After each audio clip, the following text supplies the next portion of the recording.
What's up, everyone? Welcome to the video. Today we're going to take a look at how to change the battery in this GMC Terrain remote key fob.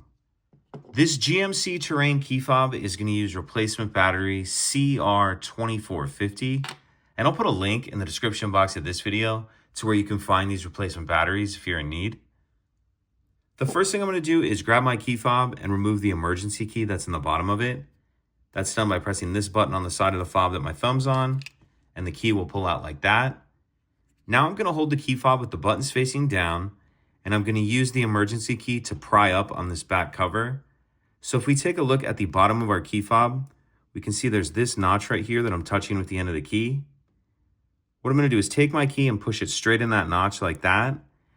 And then as I'm pushing in, I'm going to pry up like this with the key. So put the key in that notch, push in, and then pry up. And as I do that, you can see it pops this back cover up.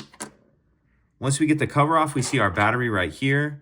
And there's these two slots, one right here and one right here, that you can get your key in and get under the edge of the battery and get the battery out of the holder. Now we'll grab our new replacement battery, and you want to make sure that you're installing your new battery with the plus side up, positive side up.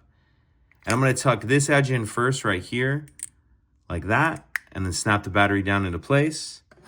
Then we'll grab this back cover, and if we're looking at it in this orientation, the top of the cover has a little bit of a curve.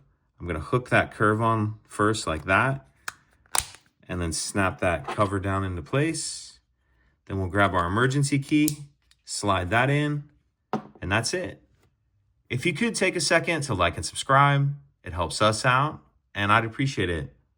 Thank you.